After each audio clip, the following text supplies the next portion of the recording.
खोल दे पंख मेरे, कहता है परिंदा, अभी और उड़ान बाकी है।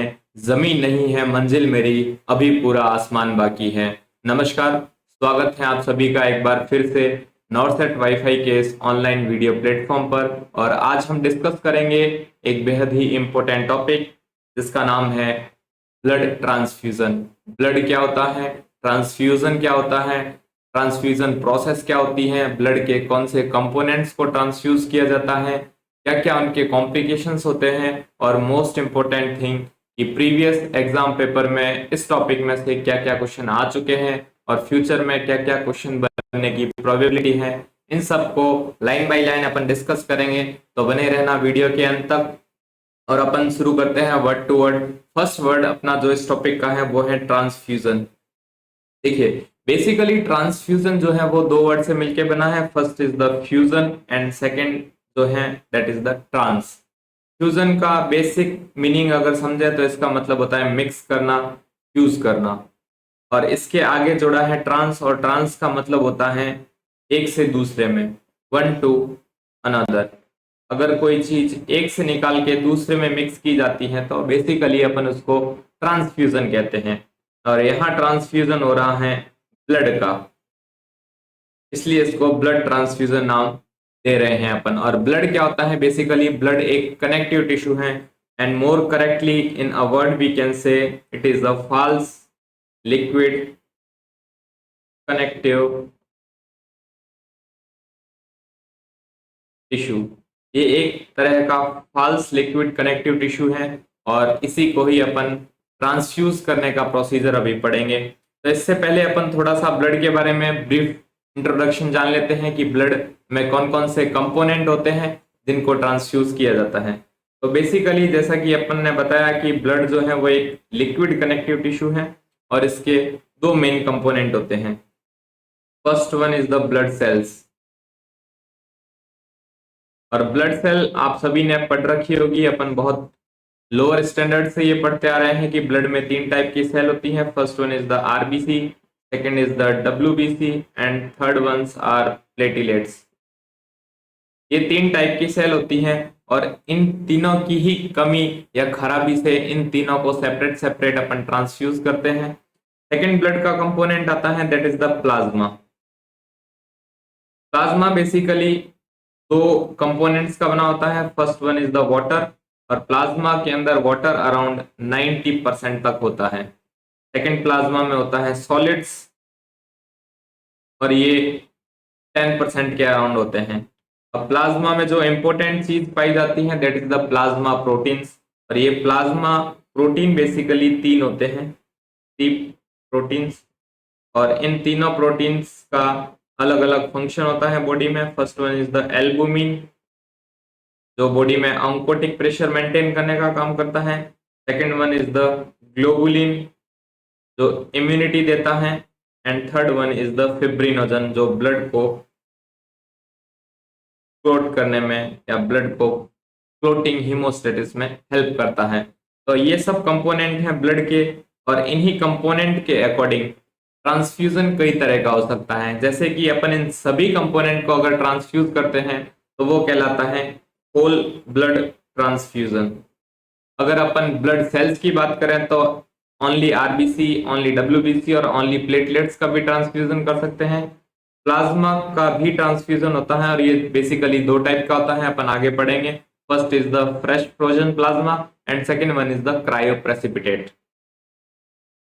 यहां तक अपन ने समझ लिया कि ब्लड क्या होता है और इसका ट्रांसफ्यूजन क्या होता है। बट क्वेश्चन ये आता है कि ट्रांसफ्यूजन कब करते हैं, इसको करने की जरूरत क्यों पड़ती है। तो इसके लिए ब्लड ट्रांसफ्यूजन के इंडिकेशन होते हैं। बेसिकली इनका मीन होता है वाई, कब ट्रांसफ्यूज या क्यों ट्रांसफ्यूज किया जाता है।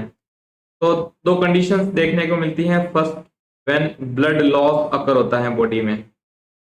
जब बॉडी में ब्लड लॉस अकर होता है तो ट्रांसफ्यूज करने का इंडिकेशन होता है वो, और ये होता है बेसिकली सर्जरी के अराउंड। जिन जो भी पेशेंट सर्जरी होने वाली है उसमें ब्लड लॉस के चांसेस होते हैं, और ट्रोमा की कंडीशन में भी ब्लड लॉस के चांसेस होते हैं। तो ये एक इंडिकेशन है ब्लड ट्रांसफ्यूजन का। सेकंड अगर बात करें देन एनीमिया और एनीमिया होता है ब्लड के अंदर हीमोग्लोबिन का प्रोडक्शन या लेवल डाउन हो जाना, decrease of HB level, haemoglobin का लेवल कम हो जाना। और बहुत सारे जैसे कि कैंसर की कंडीशन में और रीनल फेलियर की कंडीशन में जहां पे इरिथ्रोपोइटिन हार्मोन की कमी के कारण भी ब्लड में हीमोग्लोबिन का लेवल डाउन देखने को मिलता है। चलिए, यहां तक तो अपने को बात समझ में आ गई कि ब्लड कब ट्रांसफ्यूज करते हैं, जब ब्लड लॉस होता है और जब हीमोग्लोबिन का लेवल डाउन होता है, एनीमिया होता है। लेकिन कितना ब्लड लॉस, कितना हीमोग्लोबिन कम हो तब अपन ट्रांसफ्यूज करते हैं, और यहां से निकल के आता है क्वेश्चन। और इस गाइडलाइन को दिया है AABB ने, American association of blood bank. उन्होंने क्या बताया है कि जब ब्लड लॉस यानी हिमेटोक्रीट वॉल्यूम कितना हो जाए, बिलो 30%, एचसीवी अगर 30% से नीचे चला जाए, नॉर्मल एचसीवी की अगर बात करें तो ये होता है 38 से 42%। अगर 30% से ये नीचे चला जाता है, वो कंडीशन ब्लड ट्रांसफ्यूजन को इंडिकेट करती है। सेकंड अपन ने बात की थी एनीमिया की, यानी हीमोग्लोबिन का लेवल डिक्रीज होने की। तो हीमोग्लोबिन का लेवल, ये भी American association of blood bank ने बताया है कि हीमोग्लोबिन का लेवल बिलो 7 ग्राम पर डीएल, इससे अगर कम हो जाए, और यहाँ पे आपको यूनिट को थोड़ा ध्यान से देखना है, दैट इज द ग्राम पर डीएल, और इसको ग्राम परसेंटेज भी बोलते हैं। और ये क्वेश्चन एक बार 2019 में पूछा जा चुका है। अब नॉर्मल लेवल की अगर बात करें कि नॉर्मल लेवल, तो नॉर्मल लेवल मेल और फीमेल में अलग अलग होता है। मेल में ये 14 टू 16 ग्राम परसेंट देखने को मिल सकता है, और फीमेल में ये 12 टू 14 ग्राम परसेंटेज की रेंज तक इसको नॉर्मल कंसीडर किया जाता है। लेकिन जब भी ये 7 ग्राम पर डीएल से बिलो चला जाता है, that one is also an indication for the blood transfusion. चलिए, अब बात करते हैं अपन ट्रांसफ्यूजन के टाइप की, कौन कौन से टाइप का ट्रांसफ्यूजन अपन देखते हैं। तो बेसिकली ट्रांसफ्यूजन के टाइप को मैंने दो कैटेगरी में डिवाइड किया गया है, जो कंपोनेंट अपन ट्रांसफ्यूज करने वाले हैं और जो अमाउंट अपन ट्रांसफ्यूज करने वाले हैं उसके बेस में। तो बेसिकली नेचर ऑफ ट्रांसफ्यूजन के अकॉर्डिंग ये कुछ 5 टाइप का होता है। अभी केवल नाम नाम देखेंगे, बाद में इनकी डिटेल समझेंगे। First one is the allogenic या homologous blood transfusion, second one is the autologous transfusion, third one is the fresh, massive और मल्टीपल ब्लड ट्रांसफ्यूजन। ये नेचर ऑफ ट्रांसफ्यूजन के अकॉर्डिंग इनके टाइप होते हैं। सेकेंड टाइप की अगर बात करें तो कंपोनेंट के अकॉर्डिंग, अभी अपन ने ब्लड कंपोनेंट पढ़ा था कि ब्लड में ब्लड सेल्स और प्लाज्मा पाया जाता है। तो कौन सा कंपोनेंट या ब्लड का कौन सा स्पेशल एलिमेंट्स जो अपन नीडफुल पर्सन को या पेशेंट को ट्रांसफ्यूज करने वाले हैं, उसके अकॉर्डिंग भी अपन ब्लड ट्रांसफ्यूजन को 3 पार्ट में डिवाइड कर सकते हैं। First one is the whole blood, यानी कंप्लीट ब्लड ट्रांसफ्यूजन, जिसमें प्लाज्मा विथ ब्लड सेल्स आएगी, that is the whole transfusion.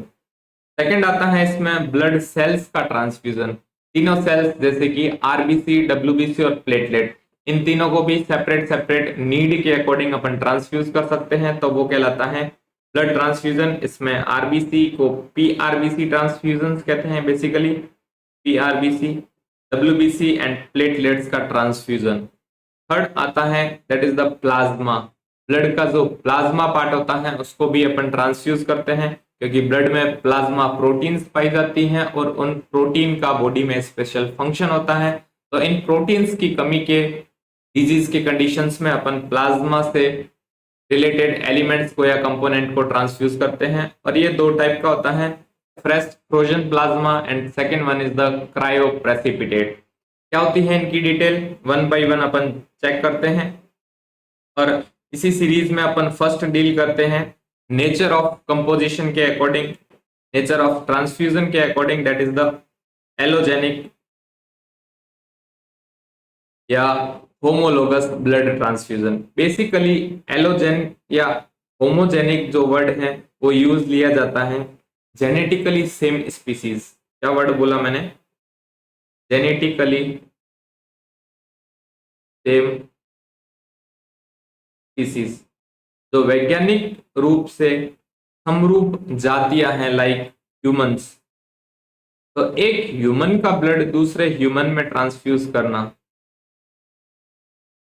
बात करें अपन काऊ का ब्लड काऊ में ट्रांसफर करना, या अदर एनिमल जो भी हैं उनका एनिमल में सेम एनिमल में ट्रांसफर करना, तो इस तरह का ब्लड ट्रांसफ्यूजन जो है वो होमोलोगस या एलोजेनिक ट्रांसफ्यूजन कहलाता है, क्योंकि इसमें स्पीसीज जो होती हैं वो जेनेटिकली सेम होती हैं। और ऑब्वियस थिंग कि अपना फोकस यहाँ पे ह्यूमन टू ह्यूमन या homo sapiens to homo sapiens blood transfusion रहने वाला है। सेकंड वर्ड आता है that is the allogenic transfusion, sorry autologous transfusion, ये दूसरा टाइप है अपना। और ऑटोलोगस ट्रांसफ्यूजन होता है बाई सेल्फ टू सेल्फ,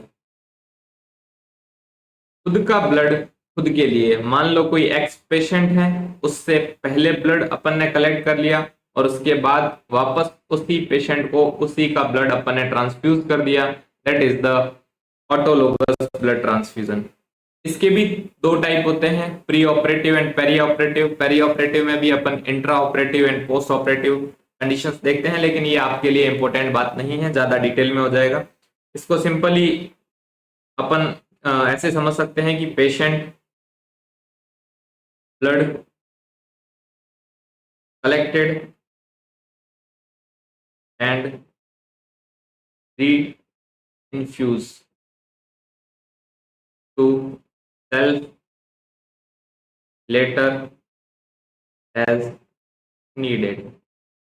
और बेसिकली ये क्लासिकल एग्जाम्पल होता है पेशेंट अंडरगॉन सर्जरीज, जिन पेशेंट की सर्जरीज होने वाली है और उनका ब्लड स्ट्रक्चर या ब्लड ग्रुप कुछ क्रिटिकल हो, कुछ रेयर हो, जो बेसिकली अरेंज नहीं हो पा रहा हो, उस कंडीशंस में अपन देखते हैं कि सर्जरी से पहले पेशेंट से ब्लड कलेक्ट कर लिया जाता है और बाद में पोस्ट सर्जरी उसी पेशेंट को खुद का ब्लड ट्रांसफ्यूज कर दिया जाता है।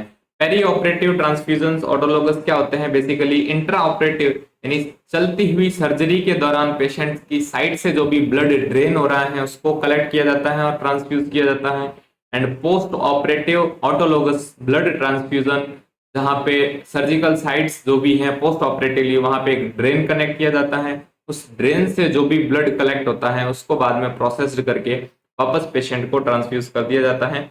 तो ये टर्म होती है ऑटोलोगस ब्लड ट्रांसफ्यूजन। सेकेंड एक टर्म आती है फ्रेश ब्लड ट्रांसफ्यूजन। और फ्रेश ब्लड कब होता है, इसको अपन बोलते हैं बिलो 24 आवर्स। क्या चीज, कलेक्शन एंड ट्रांसफ्यूजन। जब ब्लड का कलेक्शन और ट्रांसफ्यूजन दोनों 24 आवर्स के अंदर कंप्लीट कर लेते हैं, मतलब डोनर से ब्लड कलेक्ट करने के बाद रिसीवर को ट्रांसफ्यूज करने तक का पीरियड अगर 24 आवर तक का होता है, इससे ज्यादा ब्लड कलेक्ट नहीं करते हैं, तो वो कंडीशंस कहलाती हैं fresh blood transfusion. Second term आती है massive blood transfusion and multiple blood transfusion. दोनों ही अच्छी टर्म है और दोनों ही अलग अलग टर्म है। Massive blood transfusion basically this is the higher amount, बहुत ज्यादा अमाउंट में, higher amount in short period.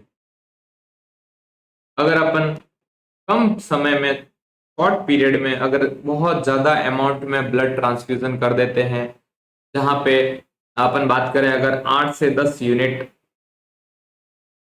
Blood transfuse कर देते हैं, या इसको ऐसे भी कह सकते हैं कि 100% हिमेटोक्रीट वॉल्यूम जो है वो रिप्लेस कर दें अगर, तो इस कंडीशंस को अपन देखते हैं मैसिव ब्लड ट्रांसफ्यूजन में। और इसके बहुत कॉम्प्लिकेशन देखने को मिलते हैं, जैसे कार्डियक ओवरलोड होना। सेकेंड एक टर्म आती है मल्टीपल ब्लड ट्रांसफ्यूजन, और ये मैसिव से थोड़ा अलग है क्योंकि इसमें शॉर्ट पीरियड नहीं है, that is the frequent blood transfusion. और इसका क्लासिकल एग्जाम्पल जो देखने को मिलता है वो होता है थैलेसेमिया पेशेंट्स।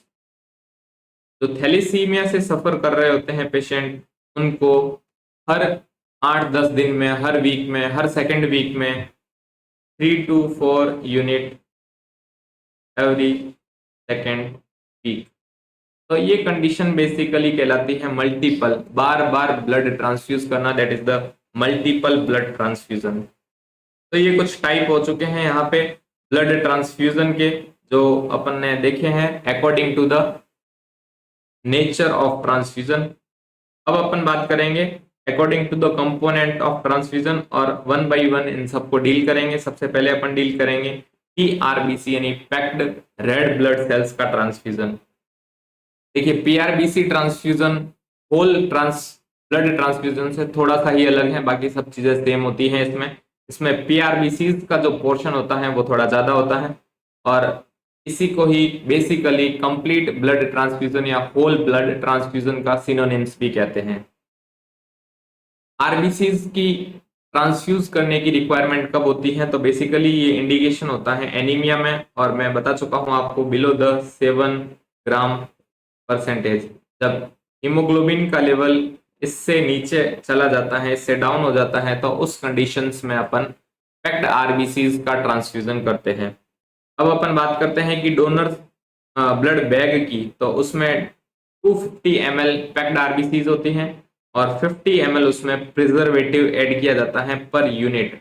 पर यूनिट में 250 ml RBC and 50 ml preservative. Preservative basically blood को डिस्ट्रॉय होने से बचाने के लिए, स्टोर करने के लिए, तो प्रिजर्वेटिव जो ऐड किया जाता है, और ये एग्जाम में पूछा जा चुका है कि कौन सा प्रिजर्वेटिव पीआरबीसीज के लिए यूज किया जाता है, तो that is the CPDA, citrate phosphate dextrose और एडेनिन। अब इन प्रिजर्वेटिव का क्या क्या रोल होता है और ये कैसे ब्लड को या पैक्ड आरबीसीज को थोड़े लंबे ड्यूरेशन तक प्रिजर्व करते हैं, स्टोर करने में हेल्प करते हैं। तो सबसे पहले बात करते हैं अपन एक कंपोनेंट की जिसका नाम है सीट्रेट। तो सीट्रेट को क्या ऐड किया जाता है? सीट्रेट बेसिकली एंटी कोगुलेशन का फंक्शन करता है, यानी जो अपन ने ब्लड स्टोर कर रखा है, एंटी कोगुलेशन फंक्शन, उस स्टोर्ड ब्लड में कोगुलेशन प्रोसेस को ये रोकने का काम करता है। सेकंड इसमें ऐड किया जाता है फॉस्फेट, और ये मेंटेन करता है ब्लड पीएच। ब्लड की पीएच को ये मेंटेन करने का काम करता है, और ब्लड की बफरनेस जो होती है उसको मेंटेन करने का काम करता है। अगर नॉर्मल पीएच अपन देखें, ब्लड पीएच, तो ये देखने को मिलती है अपने को 7.35 टू 7.45। तो इस पीएच पर स्टोर्ड ब्लड को मेंटेन रखने के लिए अपन उसमें फॉस्फेट ऐड करते हैं। थर्ड कंपोनेंट है सीपीडीए का, दैट इज द डेक्सट्रोज, और जैसा कि नाम से पता है that is the type of carbohydrate, और ये एनर्जी प्रोवाइड करता है, को फूड ऑफ स्टोर ब्लड भी कहते हैं।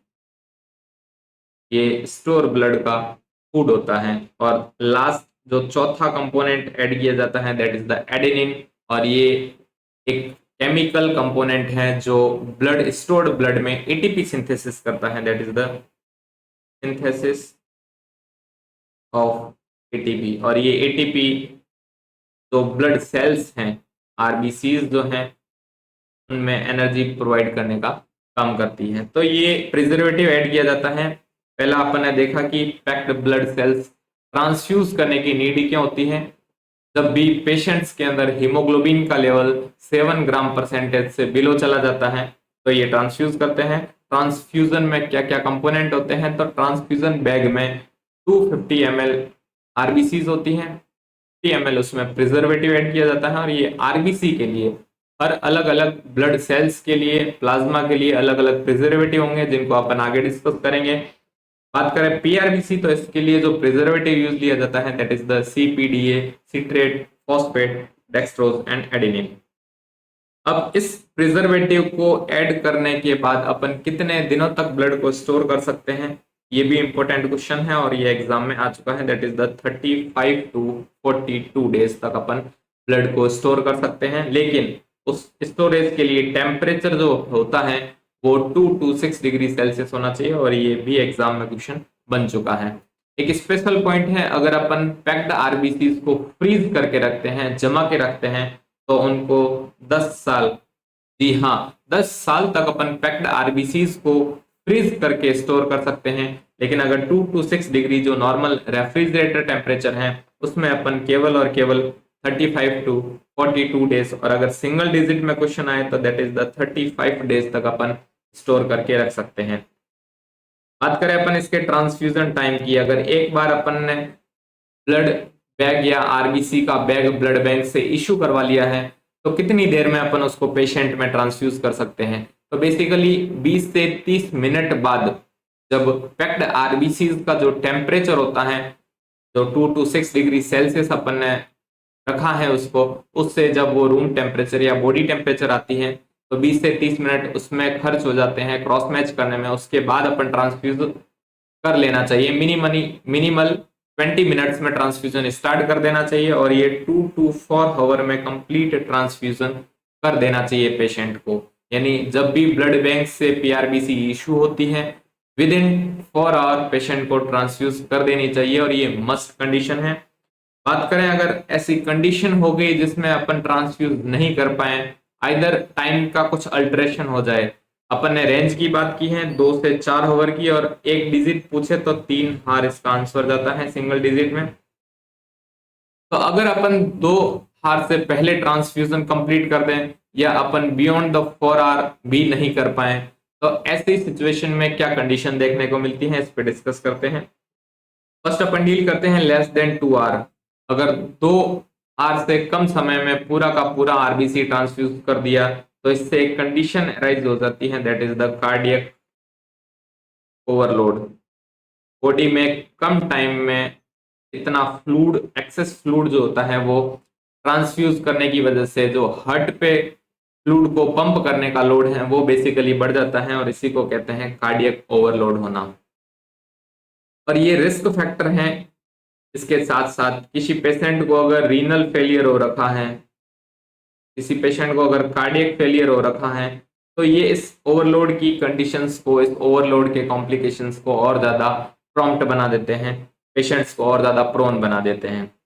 फिर सेकंड बात करते हैं अपन, इफ मोर देन 4 आवर, क्या हो अगर ब्लड का ट्रांसफ्यूजन 4 आवर से भी ज्यादा टाइम में हो तो एक कंडीशन डेवलप हो जाती है, दैट इज द सेप्टिसीमिया। क्या होता है सेप्टिसीमिया? बेसिकली ये growth of micro organism in PRBC bag. इस बैग में माइक्रो ऑर्गेनिज्म ग्रो करने लग जाते हैं, ये कंटामिनेटेड होने लग जाता है और इसी कंडीशन से ब्लड में इन्फेक्शन की कंडीशन देखने को मिलती है जिसका नाम अपन कहते हैं सेप्टिसीमिया। तो बेसिकली ब्लड को within 2 to 4 hour transfuse कर देना चाहिए। अगर अपन 2 आवर से कम करते हैं तो कार्डियक ओवरलोड एक कॉम्प्लिकेशन देखने को मिलता है, और अगर 4 आवर तक भी नहीं कर पाते हैं तो स्टोर्ड ब्लड जो होता है वो माइक्रोब्स को गेन कर लेता है, ग्रोथ करवा देता है और इसकी वजह से ब्लड में इन्फेक्शन की कंडीशन देखने को मिलती है। बात करें कि एक पीआरबीसी बैग दिखाई कैसे देता है और उसमें क्या क्या डिटेलिंग होती है, थोड़ा सा इस फीचर के बारे में देख लें, क्योंकि आईबीक्यू यानी इमेज बेस्ड क्वेश्चन भी एग्जाम में बहुत पूछे जा चुके हैं और इसका भी इंपॉर्टेंस है।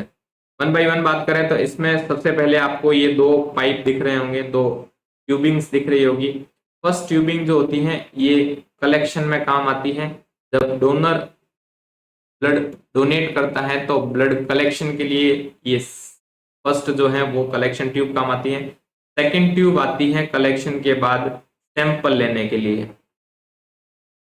इससे सैंपल जो ब्लड बैग के अंदर जो ब्लड है उसका सैंपल इससे लिया जाता है क्रॉस मैच के लिए, क्रॉस मैच करने के लिए इससे सैंपल निकाला जाता है। फिर आप इसमें 2 पोर्ट भी देख रहे होंगे, first one this and this. तो ये 2 पोर्ट, दोनों पोर्ट बेसिकली इससे अपन आईवी ट्रांसफ्यूजन करते हैं, यानी ये बीटी सेट जोड़ने के काम आते हैं। बीटी सेट ऐड करने में तो एक स्टेपनी के रूप में होता है एसेसरी, जब एक पोर्ट बंद हो जाता है तो सेकंड पोर्ट अपन काम में ले सकते हैं, तो रिजर्वायर का काम करता है। तो ये बेसिकली पेशेंट को ब्लड ट्रांसफ्यूजन सेट कनेक्ट करके ट्रांसफ्यूजन करते हैं। आगे बात करते हैं। फिर इसमें आप देख रहे होंगे 2 नंबर लग रखे हैं, ये सीरियल नंबर होते हैं बैग के, बैग सीरियल नंबर, और इससे बैग को आइडेंटिफाई किया जाता है, इसके अंदर के ब्लड को नहीं, खाली बैग एम्प्टी बैग पे भी ये सीरियल नंबर होते हैं। फिर एक ब्लड ग्रुप यहाँ लिखा होता है, ये जो कॉलम है यहाँ पे मेंशन होता है ब्लड ग्रुप, ये कौन से ग्रुप का ब्लड जो है वो कलेक्ट किया है इस पे मेंशन होता है। फिर यहाँ पे ये दो डेट मेंशन होती हैं और इसमें होता है डेट ऑफ कलेक्शन और एक होता है डेट ऑफ एक्सपायरी। अब एक्सपायरी कब डेट होगी वो मैंने आपको बता दिया है, कलेक्शन के 34 टू 42 डेज के बाद जो डेट पड़ती है वो एक्सपायरी डेट में मेंशन कर दी जाती है इस ब्लड बैग के ऊपर। इन दोनों डेट्स के अलावा दो डेट और भी होती हैं, यहाँ नीचे की तरफ आप देख रहे होंगे ये दो डेट और होती हैं और ये होती हैं बैग की डेट्स, यानी बैग को कब मैन्युफैक्चर किया गया है और बैग की कब एक्सपायरी है। भले ही आप उसमें कलेक्शन हो या ना हो, इस बैग की एक्सपायरी होती है। एक बार अगर बैग खुद एक्सपायर हो चुका होता है तो फिर इसको ब्लड कलेक्शन के लिए काम में नहीं लेते हैं।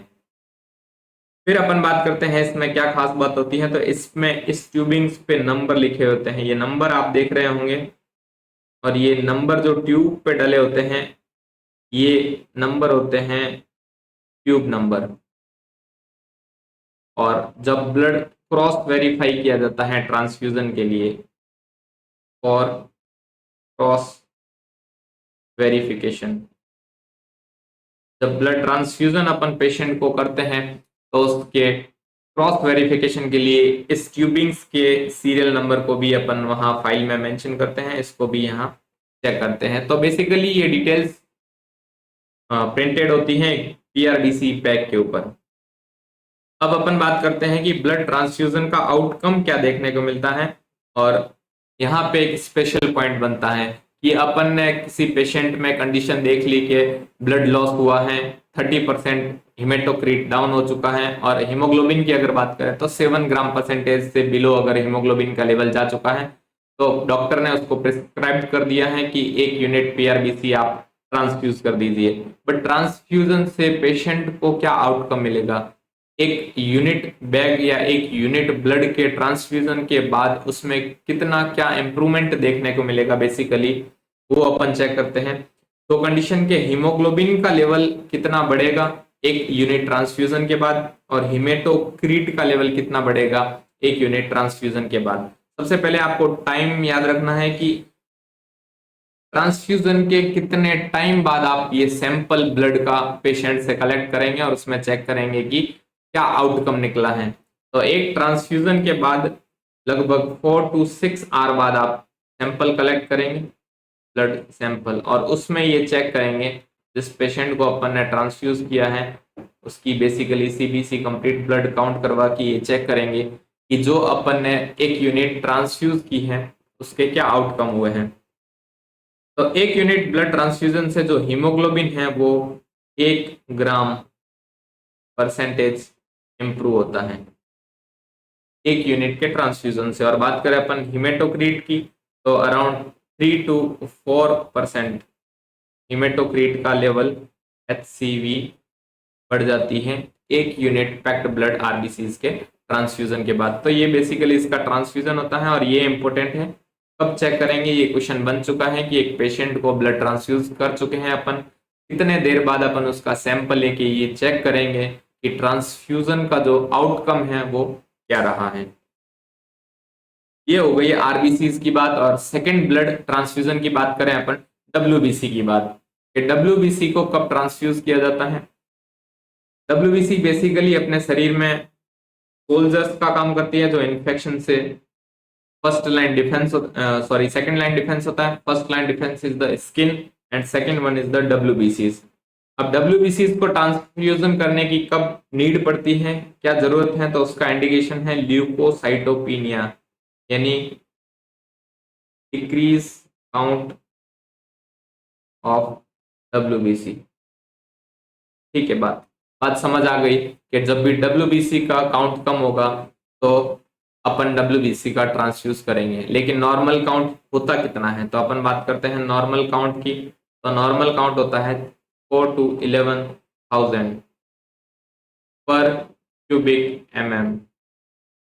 1 क्यूबिक एमएम के अंदर 4 से 11,000 डब्ल्यूबीसी देखने को मिलती है। और जब भी इनका लेवल 4 से बिलो 4,000 अगर पर क्यूबिक एमएम देखने को मिलता है तो उस कंडीशंस को अपन कहते हैं ल्यूकोसाइटोपेनिया, और इस कंडीशन में डब्ल्यूबीसी का ट्रांसफ्यूजन करना पड़ता है। सेकेंड एक कंडीशन आती है रेजिस्टेंस इन्फेक्शन। पेशेंट्स को बहुत मल्टीपल अगर इन्फेक्शंस हो चुके हैं, अपन ने ब्रॉड स्पेक्ट्रम, नैरो स्पेक्ट्रम, सारी की सारी एंटीबायोटिक उस पर टेस्ट करके देख ली है, लेकिन अगर इंप्रूवमेंट नहीं देखने को मिलता है तो last but not least WBC को ट्रांसफ्यूज किया जाता है उसके रेजिस्टेंस इन्फेक्शन को क्योर करने के लिए। बात करें एक डब्ल्यूबीसी जो यूनिट होती है उसमें कितना डब्ल्यूबीसी होता है, तो 40 टू 50 ml एक यूनिट के अंदर डब्ल्यूबीसी अमाउंट होता है।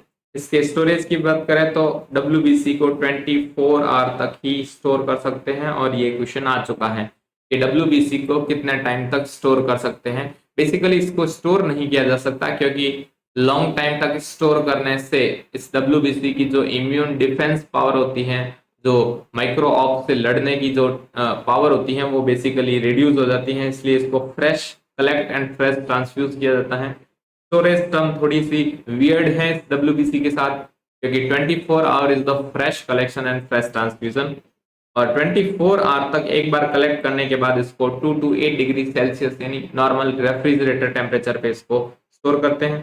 ट्रांसफ्यूजन टाइम की अगर बात करें तो एक यूनिट का ट्रांसफ्यूजन 50 to 60 मिनट यानी विद इन 1 आवर डब्ल्यूबीसी को ट्रांसफ्यूज करना रहता है। ज्यादा डिटेल डब्ल्यूबीसी के ट्रांसफ्यूजन से अभी तक पूछी नहीं जा चुकी है। डिटेल में पूछा जाता है that is the platelet transfusion.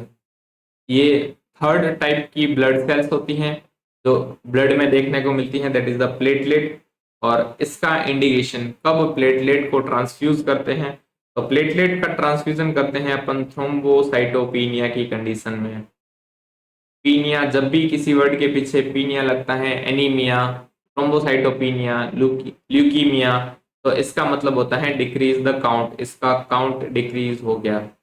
ठीक है, तो नॉर्मल काउंट कितना होता है, तो नॉर्मल काउंट की अगर बात करें तो 1.5 टू अराउंड 5 या 4.5 लाख,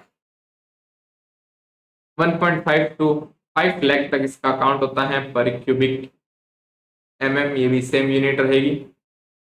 अब अपन बात करते हैं ये थ्रोम्बोसाइटोपिनिया किस कंडीशन में देखने को मिलती है, तो डेंगू की कंडीशन में, और यहां से क्वेश्चन बन चुका है कि डेंगू की कंडीशन में प्लेटलेट ट्रांसफ्यूज की जाती है। और एप्लास्टिक एनीमिया, ऐसा एनीमिया जिसमें लगभग सारी ब्लड सेल्स का काउंट कम हो जाता है, उस कंडीशन में भी प्लेटलेट को ट्रांसफ्यूज किया जाता है। बात करें प्लेटलेट कितना कम होना, तो प्लेटलेट्स का काउंट यहाँ पे कम होगा 1.5 से, तब इसको ट्रांसफ्यूज करने का प्लान बनाएंगे। और अगर ये 50,000 से नीचे चली जाती है पर क्यूबिक एमएम, तो ये डेथ की कंडीशन होती है, फैटल कंडीशन होती है, और यहाँ पेशेंट्स जो है वो लाइफ थ्रेटनिंग सिचुएशन में होता है। बात करें अपन इसके अमाउंट की कि एक यूनिट प्लेटलेट में कितना अमाउंट होता है, तो एक यूनिट प्लेटलेट में अराउंड 50 टू 70 ml होता है एक यूनिट के अंदर प्लेटलेट का अमाउंट। प्लेटलेट के लिए जो प्रिजर्वेटिव यूज करते हैं दैट इज द सोडियम सीट्रेट, एक केमिकल होता है जिसका यूज अपन प्लेटलेट के ट्रांसफ्यूजन में करते हैं।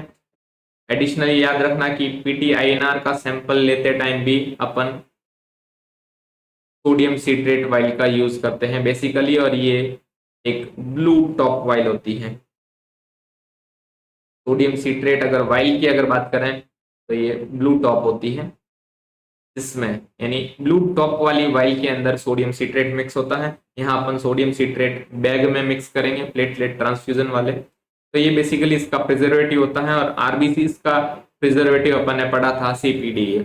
फिर इसके स्टोरेज की अगर बात करें तो 5 to 7 डेज तक इसको स्टोर करके रखा जा सकता है, लेकिन इसका स्टोरेज थोड़ा सा स्पेशल है, इसको फ्रिज में नहीं रखकर नॉर्मल रूम टेम्परेचर यानी अराउंड 20 टू 24 डिग्री सेल्सियस तक इसको स्टोर करके अपन रख सकते हैं 1 वीक तक। इसका ट्रांसफ्यूजन टाइम की अगर बात करें तो इसको 15 मिनट से 30 मिनट के अंदर अंदर यानी विद इन 30 आवर्स को अपन ट्रांसफ्यूज कर देते हैं। ये दो टाइप की होती हैं, और यहाँ पे आपने एसडीपी नाम बहुत बार सुना होगा। और क्या होती है इनकी full form, that is the random donor plasma और that is the single donor plasma. ये होता है एसडीपी और आरडीपी। ये प्लेटलेट्स इसकी दो टाइप होते हैं। रैंडम में आप 2 या 3 डोनर से मिक्स कर देते हैं, उसको रैंडम डोनर कहते हैं। और एसडीपी जो होती हैं वो एक ही पेशेंट से, एक ही पर्सन से कलेक्ट की जाती हैं। तो बेसिकली एसडीपी जो है वो मोर पावरफुल होती है। यहाँ पे एसडीपी जो होती है वो मोर इफेक्टिव देखने को मिलती है। अब अपन बात करते हैं कि प्लेटलेट ट्रांसफ्यूजन का आउटकम क्या होता है।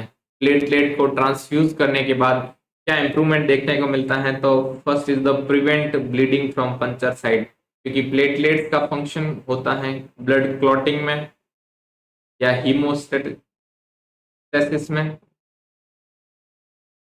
तो इसका इफेक्ट भी वही देखने को मिलेगा, that is the prevent bleeding. Bleeding को कंट्रोल करने के लिए बेसिकली ये प्लेटलेट्स को ट्रांसफ्यूज करते हैं और इंक्रीज प्लेटलेट काउंट। ये दो आउटकम या इंप्रूवमेंट देखने को मिलते हैं प्लेटलेट के बाद।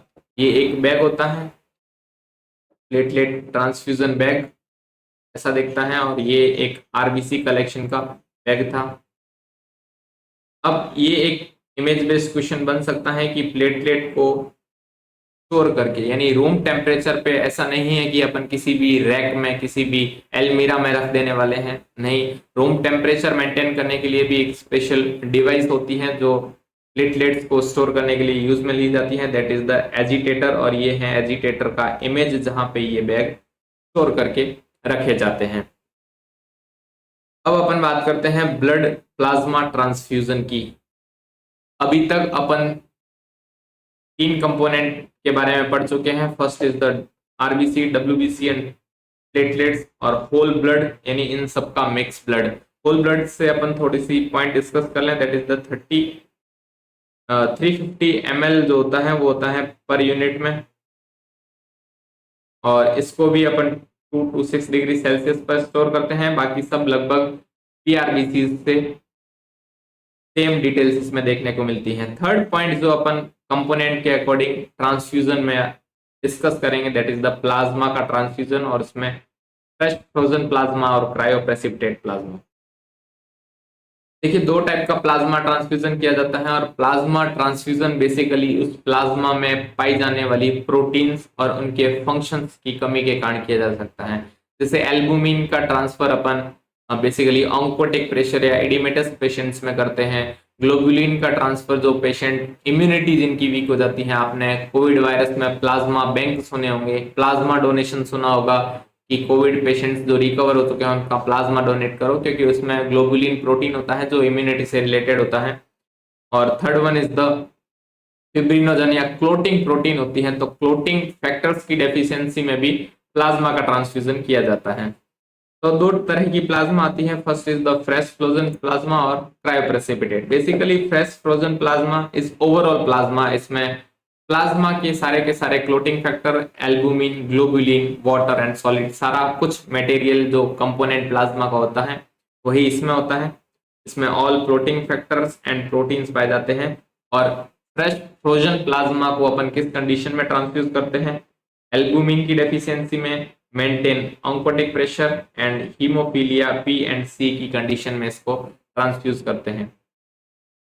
क्रायोप्रेसिपिटेट एक फॉर्म है इसी फ्रेश फ्रोजन प्लाज्मा की, या इसी प्लाज्मा ट्रांसफ्यूजन की एक स्पेशल टाइप है, जिसमें कंपोनेंट जो होता है वो फोकस्ड होता है fibrin and clotting factor number 8 पर। क्या होता है क्लोटिंग फैक्टर, इसको एंटी हीमोफीलिया फैक्टर कहते हैं।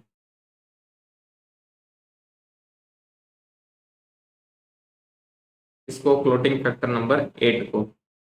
तो बेसिकली जो क्रायोप्रेसिपिटेट होता है उसमें सिर्फ और सिर्फ फोकस्ड कंपोनेंट कौन सा होता है, that is the clotting factor number 8 specially. इसलिए इसका स्पेशल इंडिकेशन होता है, that is the haemophilia a patient. ऐसे पेशेंट जिनको हीमोफीलिया ए की कंडीशन होती है, यानी क्लोटिंग फैक्टर 8 की डेफिशिएंसी देखने को मिलती है, उन पेशेंट्स में ये ब्लड प्लाज्मा का ट्रांसफ्यूजन किया जाता है। अब बात करें इससे रिलेटेड कुछ कंपोनेंट्स की टॉपिक की, दैट इज द अमाउंट। एक प्लेटलेट, एक यूनिट प्लेटलेट में बेसिकली 200 टू 250 ml प्लेटलेट्स होती हैं, यानी फ्रेश फ्रोजन प्लाज्मा और आइदर क्रायोप्रेसिपिटेट होता है। इसको 1 साल तक स्टोर कर सकते हैं। जी हाँ, अप टू 1 ईयर तक अपन क्रायोप्रेसिपिटेट को स्टोर कर सकते हैं।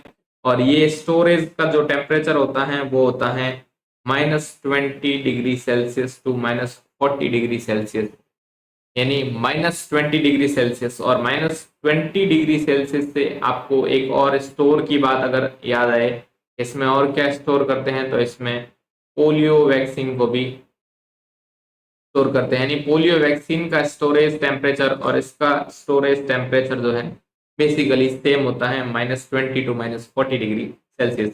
ट्रांसफ्यूजन टाइम की अगर बात करें प्रोसीजर में, तो फ्रेश फ्रोजन प्लाज्मा को 30 minute to up to 1 hour तक अपन पेशेंट में ट्रांसफ्यूज कर देते हैं, और cryoprecipitate is up to 30 minute, यानी 15 टू 30 मिनट में अपन प्लेटलेट्स का ट्रांसफ्यूजन कर देते हैं। बात करें अगर सबकी समरी की, तो आप वीडियो को पॉज करके इस टेबल का स्क्रीनशॉट ले सकते हैं। यहाँ पे अपन ने whole blood, RBC, platelet, WBC and fresh frozen plasma को एक साथ यूनिट में कितना अमाउंट होता है, टेम्परेचर और ड्यूरेशन, स्टोर ड्यूरेशन कितना होता है, उन सबको एक साथ टेबल में लिखा है। तो आप यहाँ से इजीली इसको कैप्चर करके राइट डाउन कर सकते हैं। तो ये सब बात हुई अपने ब्लड ट्रांसफ्यूजन से रिलेटेड। ब्लड ट्रांसफ्यूजन, ब्लड में कौन कौन से कंपोनेंट होते हैं, ब्लड कब ट्रांसफ्यूज किया जाता है, क्या इंडिकेशन होते हैं, और association of blood bank, America के ब्लड बैंक क्या गाइडलाइन देते हैं ट्रांसफ्यूजन के लिए, क्या क्या चीजें हैं जो ट्रांसफ्यूजन कर सकते हैं, ये कंपोनेंट होते हैं। और ये सेपरेट सेपरेट अपन ने इनकी स्टडी की है। ब्लड ट्रांसफ्यूजन के नेक्स्ट टॉपिक में जो अपन डिस्कस करेंगे वो करेंगे ब्लड ट्रांसफ्यूजन प्रोसीजर। क्या प्रोसेस होती है ब्लड ट्रांसफ्यूज करने की, क्या इसके कॉम्प्लिकेशंस होते हैं, ये दो अपन चीजें डिस्कस करने वाले हैं। ये कॉम्प्लिकेशन और प्रोसीजर क्या होता है, ये नेक्स्ट वीडियो में अपन डील करेंगे। वीडियो को लास्ट तक देखने के लिए आप सभी का धन्यवाद। होप आपको कॉन्सेप्ट क्लियर हुए होंगे और आप ब्लड ट्रांसफ्यूजन के कंपोनेंट और इंडिकेशन से वेल अंडरस्टैंड हुए होंगे। Thank you so much.